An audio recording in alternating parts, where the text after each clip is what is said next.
नमस्कार। बहुत स्वागत है आप सभी दर्शकों का मीन राशि के लिए मंगल राशि परिवर्तन के इस वीडियो में 2025 की पहली खुशखबरी लेकर आपके सामने आ रहा हूं। ये खुशखबरी आपको 21 जनवरी को मिलने जा रही है, जब मंगल अपनी नीच की राशि कर्क राशि को छोड़कर मिथुन राशि में वक्री अवस्था में गोचर करेंगे। मिथुन राशि में मंगल 24 फरवरी तक वक्री रहेंगे और फिर मार्गी हो जाएंगे और पूरे 72 दिन के बाद 3 अप्रैल को पुनः कर्क राशि में गोचर करेंगे। आप सभी के लिए मंगल के ये 72 दिन बेहद महत्वपूर्ण रहने वाले हैं, क्योंकि मंगल एक बार अपनी नीच की राशि से बाहर आ रहे हैं और पुनः 72 दिन के बाद अपनी नीच की राशि में ही चले जाएंगे। मंगल हमारे साहस, पराक्रम और ऊर्जा के कारक होते हैं। मंगल को ग्रहों का सेनापति कहा गया है। शरीर में जो स्थान रक्त का होता है वही स्थान ग्रहों में मंगल का होता है। मंगल अगर कुंडली में अच्छे हैं तो व्यक्ति निडर होगा, साहसी होगा, सही समय पर सही निर्णय लेगा, जीवन में बड़े लक्ष्य निर्धारित करेगा और उन्हें प्राप्त भी करेगा। अगर कुंडली में मंगल अच्छे हैं तो ऐसे व्यक्ति देश की रक्षा सेवाओं में जाकर देश का नाम रोशन करते हैं। मंगल बली हो तो ऐसे जातक मेडिकल और सर्जरी के क्षेत्र में ऐसे ऐसे कार्य कर जाते हैं जिससे उन्हें मान सम्मान तो मिलता ही है, विश्वव्यापी ख्याति भी प्राप्त होती है। मंगल प्रधान जातक गेम्स और स्पोर्ट्स के क्षेत्र में देश दुनिया में अपने देश का नाम रोशन करते हैं और रियल एस्टेट से अकूत धन संपदा भी अर्जित करते हैं। लेकिन यही मंगल अगर कमज़ोर हैं, नीच की राशि में हैं या पीड़ित हैं तो व्यक्ति कायर और दब्बू होता है। जल्दबाजी में उसके फैसले गलत हो जाते हैं, अचानक धन हानि होती है, चोट चपेट एक्सीडेंट की घटनाएं बढ़ जाती हैं। ब्लड संबंधी रोगों, high blood pressure, piles, fever या रक्त विकार संबंधी रोगों से भी पीड़ित होना पड़ता है। आग और बिजली का भय बढ़ जाता है और कभी कभी तो व्यक्ति इतना डर जाता है कि अच्छे अच्छे डॉक्टर भी उसका इलाज नहीं कर पाते, या फिर क्रोध और आवेश में कुछ ऐसा कर जाता है, ऐसा कुछ कह जाता है जिससे उसके पारिवारिक, सामाजिक और व्यापारिक रिश्ते भी खराब होते हैं। तो आइए समझते हैं कि नीच की राशि से बाहर आने के बाद मंगल मीन राशि के जातकों को जीवन में किस तरह की समस्याओं को समाप्त करेंगे और उनके जीवन में किन किन खुशियों की बरसात करेंगे। ये विश्लेषण आपकी चंद्र राशि के आधार पर किया जा रहा है और वीडियो के अंत में मैं आपको मंगल के उपाय भी बताऊंगा। तो ये है मीन राशि के जातकों की कुंडली। मंगल का गोचर आपकी कुंडली के पंचम भाव में है। पिछले 3 महीनों से 20 अक्टूबर 2024 से मंगल आपकी कुंडली के पंचम भाव में नीच की राशि में गोचर कर रहे हैं। मंगल मीन राशि के लिए कारक होते हैं, लेकिन नीच की राशि में गोचर करने के कारण मंगल को जो लाभ देना चाहिए था आपको, वो तो नहीं दे पाए। हाँ, परेशानियाँ, नुकसान, धन हानि, स्वास्थ्य में खराबी, ये सब चीज़ें आपके साथ ज़रूर हुई होंगी। कमेंट करके बताइएगा। राहु आपके कुंडली के लग्न भाव में बैठे हुए हैं और राहु की पंचम दृष्टि मंगल पर पड़ रही थी। मंगल आपकी कुंडली में धन भाव और भाग्य भाव के स्वामी होकर के नीच की राशि में गोचर कर रहे हैं। मीन राशि के वो जातक जो किसी भी तरह से शेयर मार्केट से जुड़े हुए हैं, कमोडिटीज से जुड़े हुए हैं, शेयर ट्रेडिंग करते हैं, इन 3 महीनों में अचानक से कोई बड़ी धन हानि हुई होगी। चाहे शेयर ट्रेडिंग में आपका पैसा डूबा हो, चाहे आपने कोई शेयर पहले से ख़रीद रखा हो और उसके रेट्स एकदम डाउन हो गए हों, किसी ना किसी तरह से। लेकिन जो लोग शेयर ट्रेडिंग के क्षेत्र से जुड़े हैं, जो लोग शेयर मार्केट से जुड़े हैं, जो लोग स्टॉक मार्केट से जुड़े हुए हैं, उनके साथ अचानक से बड़ी धन हानि की स्थिति बनी होगी। कमेंट कीजिएगा ज़रूर अगर आप शेयर मार्केट से जुड़े हुए हैं। जैसे ही मंगल नीच की राशि से बाहर आएंगे 21 जनवरी को, आप देखिएगा स्थितियां बिल्कुल बदल जाएंगी। जो आपका नुकसान हुआ था उस नुकसान से आपको राहत मिलेगी, रिकवरी में होगी आपकी, डूबा हुआ पैसा मिलने का योग भी बनेगा। मंगल यहाँ पर दूसरे भाव के स्वामी हैं जो कि वाणी का भाव है। पंचम भाव में नीच की राशि में गोचर कर रहे हैं 3 महीनों से। पंचम भाव लव रोमांस का होता है। अगर आप रिलेशन में हैं, फिर मैं आपसे कमेंट की अपेक्षा करूंगा। अचानक से कोई छोटी सी बात हुई होगी, राहु की दृष्टि पड़ने के कारण उस बात ने इतना अधिक तूल दे दिया होगा और आपकी वाणी इतनी कटु हो गई होगी कि हो सकता है कि ब्रेकअप की स्थिति बन गई हो, या आपको अपने रिलेशंस को संभालने में बहुत ज़्यादा परेशानी झेलनी पड़ी हो।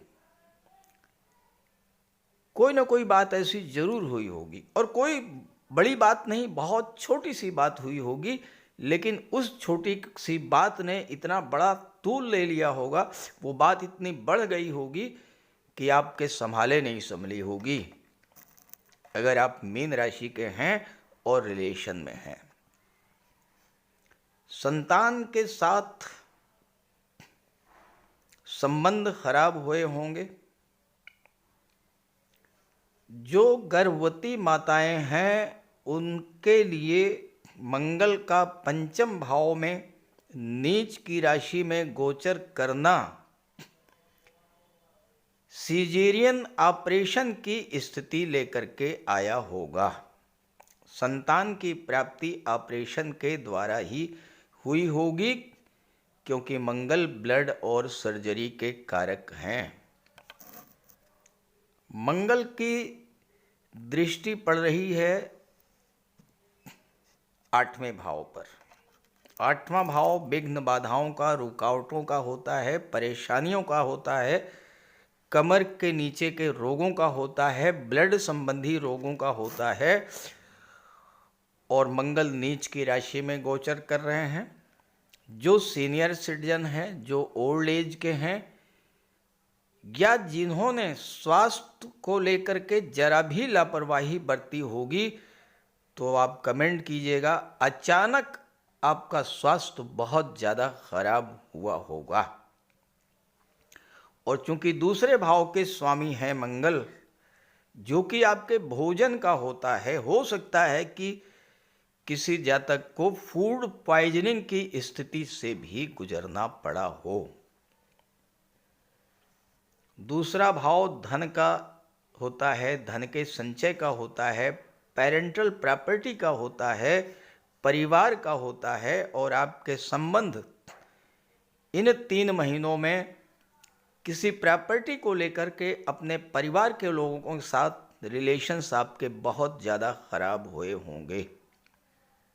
जैसे ही मंगल राशि परिवर्तन करके नीच की राशि से बाहर आएंगे, आप देखिएगा कि आपके रिलेशंस भी सामान्य होंगे, स्वास्थ्य में भी आपके सुधार आएगा। आपके पिता का स्वास्थ्य अगर खराब हुआ था तो उसमें भी सुधार आएगा। पिता से आपके रिलेशंस खराब हुए थे तो रिलेशंस में सुधार आएगा।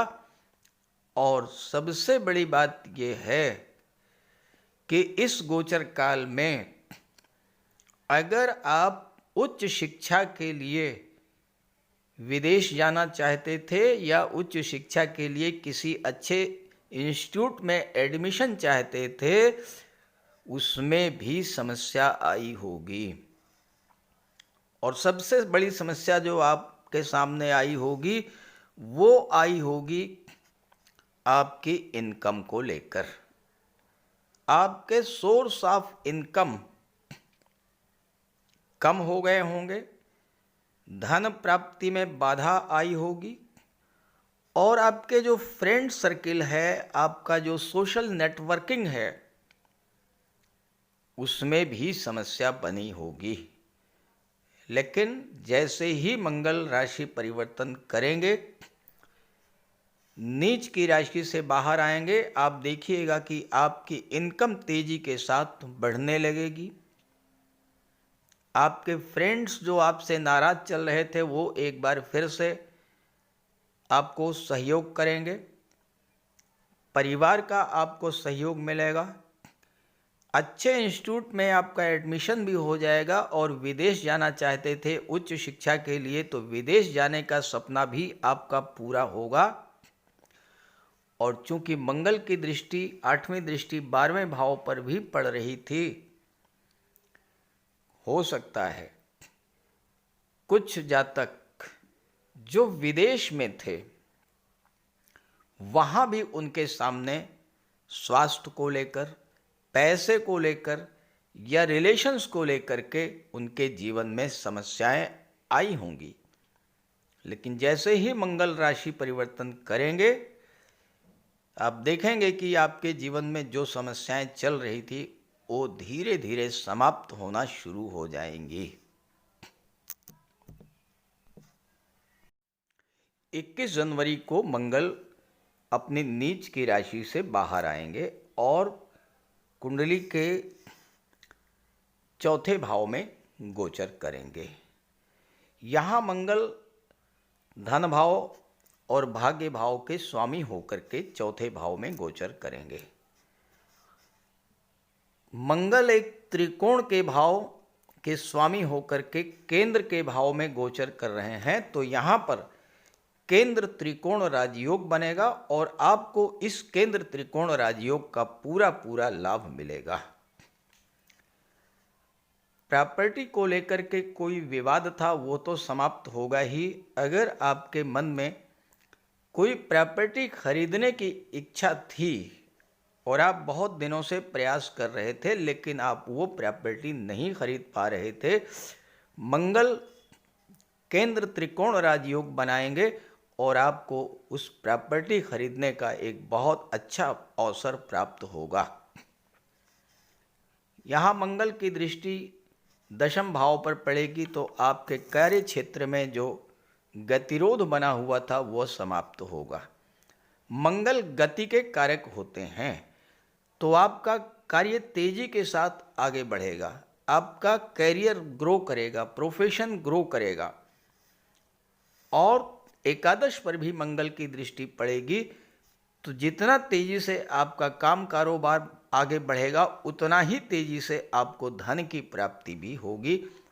और जब धन की प्राप्ति होगी तो धन का भंडार भी बढ़ेगा, आपका निवेश बढ़ेगा। अब वो निवेश आपका किसी भी रूप में हो सकता है, प्रॉपर्टी के रूप में हो सकता है, गोल्ड के रूप में हो सकता है। ये निवेश आप किसी बैंक की एफडी के रूप में या किसी अन्य तरीके का निवेश, बट आपका निवेश जरूर होगा। लेकिन कुछ बातों को लेकर आपको सावधान भी रहना पड़ेगा। और वो क्या है? चूंकि मंगल दूसरे भाव के स्वामी हैं और दूसरा भाव वाणी का होता है, मंगल क्रोध और उग्रता के कारक होते हैं, और मंगल की दृष्टि मंगल चौथे भाव में गोचर करेंगे और 7वें भाव पर दृष्टि डालेंगे। तो वाणी पर अगर आपने संयम नहीं रखा तो आपका परिवार से भी तनाव की स्थिति बनेगी, जीवन साथी के साथ, बिजनेस पार्टनर के साथ भी तनाव की स्थिति बनेगी। लेकिन अगर आपने वाणी पर नियंत्रण रख लिया, वैसे मीन राशि के जातक देवगुरु आपकी राशि के स्वामी हैं, तो मीन राशि के जातक बहुत सॉफ्ट हार्टेड होते हैं, बहुत ही ज्ञानवान बुद्धिमान भी होते हैं।